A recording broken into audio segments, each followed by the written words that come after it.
in the seventh Republican candidates debate of the 2016 presidential campaign season, held in Des Moines, Iowa, on January 28, the seven candidates on stage fought to take advantage of Donald Trump's absence to get their message across. After an ongoing public feud with the Fox News network, which hosted the debate, during which Trump complained that debate moderator Megyn Kelly had treated him unfairly, Trump's campaign issued a statement 2 days before the debate notifying the press and public that he would not be participating in the event. Despite his allegations of unfair treatment, Trump had often received more speaking time during the debates than any other candidate. However, former Hewlett-Packard CEO Carly Fiorina, who did not make the cut to be included in last night's debate, actually received the most speaking time during last October's debate, with Trump coming in fourth. Moderator Kelly kicked things off by saying she wanted to address the elephant not in the room tonight, asking Senator Ted Cruz, Republican Texas, what message Trump's absence sends to the voters of Iowa. Cruz responded humorously by mimicking Trump, "I'm a maniac and everyone on this stage is stupid, fat, and ugly. And Ben Carson, you're a terrible surgeon." Kelly noted that, earlier in the campaign, Cruz had praised Trump as someone he thought was an effective voice against the Washington cartel, but when he started to criticize you, your message changed. And you suddenly started to portray him as the voice of the Washington cartel, and suggested he would do the Democrats' bidding. Which is it? Cruz replied. Well, let me be clear, if Donald engages in insults or anybody else, I don't intend to reciprocate. I have not insulted Donald personally and I don't intend to. I am glad Donald is running. I'm glad he has produced enormous enthusiasm, and, every Donald Trump voter or potential voter, I hope to earn your support. I know everyone else on this stage hopes to earn your support.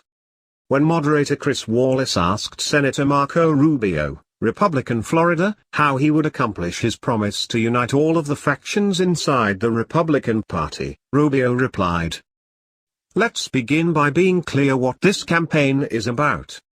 It's not about Donald Trump. He's an entertaining guy. He's the greatest show on earth.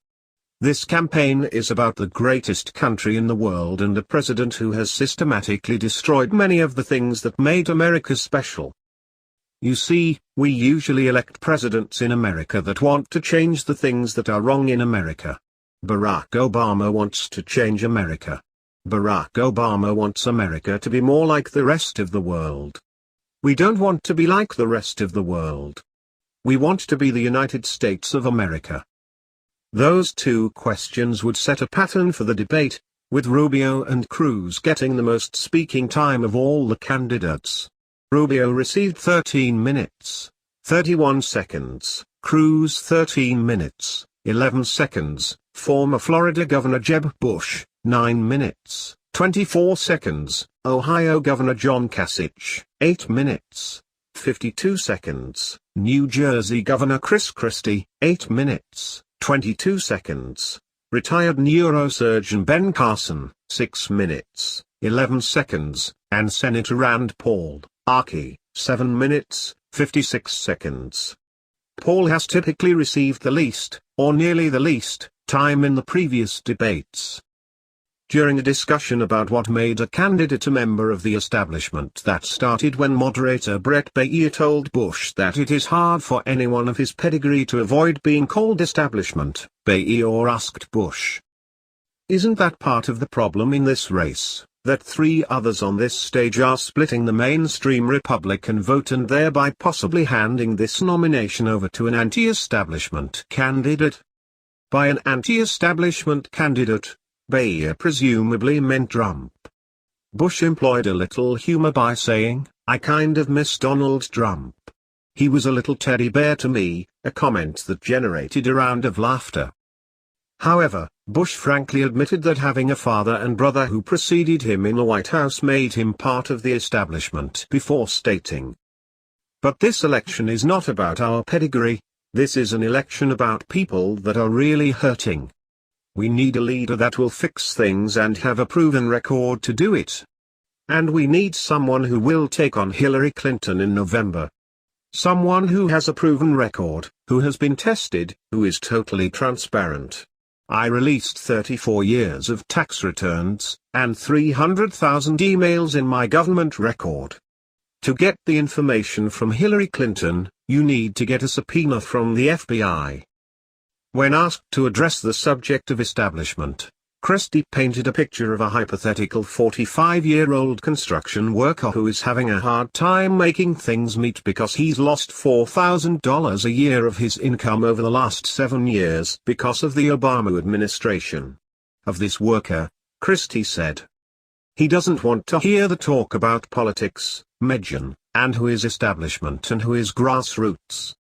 And who's compromised and who is principled. What he wants is something to get done." Beyer then addressed Paul, stating the obvious, but often ignored, fact: "Senator Paul, you are definitely not in the establishment category."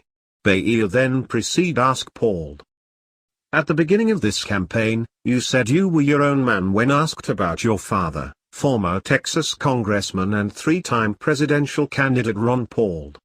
Senator Cruz's campaign is out with a video saying that Cruz is the intellectual and political heir to your father's 2012 campaign and the Liberty Movement.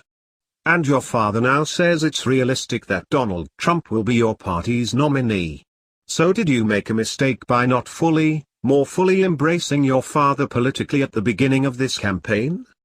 Paul replied, "There's probably no person I respect more in the country or in recent history than my father. I think he was probably the most honest man in politics that we've ever seen in a generation. And so in no way have I ever said that I don't embrace my father or love my father or appreciate everything that he has done for the country. I think what's interesting about where that liberty vote goes that my father brought to the Republican Party is, I don't think they're necessarily going to go for Ted. You know, Ted didn't show up. We had an audit the Fed vote, which was the biggest thing my dad had been advocating for 30 years. Ted didn't have time to show up. He was the only Republican that didn't show up for it. And so I think really that liberty vote is going to stay in the Paul household. I think more of it is coming and it's going to grow." The confrontational mood that seemed to prevail during much of past debates seemed to soften this time around, as Rubio, the next speaker, had kind words to say about Paul. "I think, you know, Rand and I have some significant issues on policy, but I respect Rand. He believes everything he stands for." Applause. "I do respect Rand." Then came the unspoken, but, much like Christie, Rubio went on to talk about how he would defeat ISIS and protect America from terrorism. Part of his plan touched on the controversial gathering of intelligence, though Rubio did not specifically mention the NSA, something that Paul and Christie have locked horns over in past debates. Said Rubio, "That's why when I'm president we are going to rebuild our intelligence capabilities. And they're going to tell us where the terrorists are. And a rebuilt US military is going to destroy these terrorists."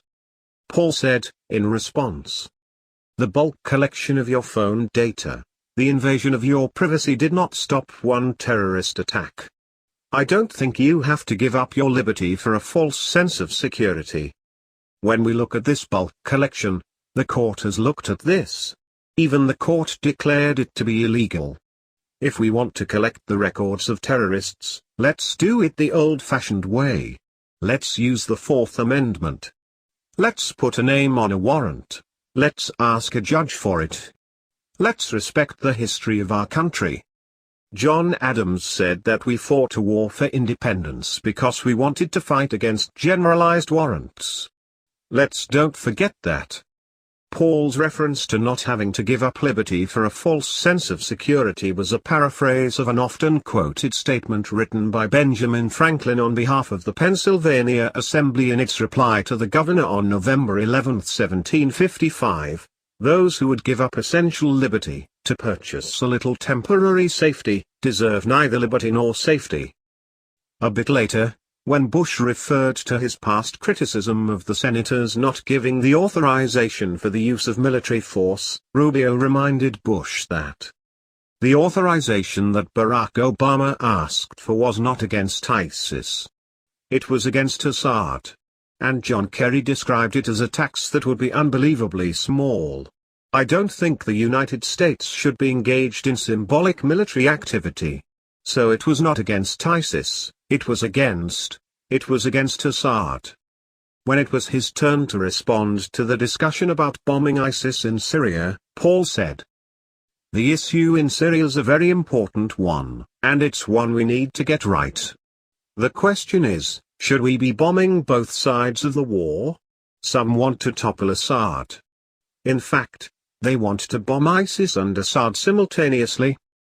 I think that's a really, really bad idea. In fact, I've said for several years that arming the allies of ISIS will make the situation worse, that what we really need to do is defeat ISIS. But if you defeat Assad, what you will wind up with is a larger and more powerful ISIS that occupies that space. You may well see an ISIS that takes over all of Syria." That response not only outlined Paul's views on intervening militarily in Syria, it also answered Bayer's earlier question about whether the candidate made a mistake by not fully embracing his father politically. Both Paul's, father and son, have been consistently non-interventionist on foreign policy. Overall, the absence of Trump from the debate seemed to give the other candidates more time to expound on their views on a variety of issues without back-and-forth exchanges about Trump's unrealistic proposals to ban all Muslims from entering the country or to build a wall across our southern border, eating up time perhaps better spent on more substantive topics. While the other higher-ranking candidates were facing off at the Iowa Event Center in downtown Des Moines, Trump put on an event to benefit veterans 3 miles across town at Drake University.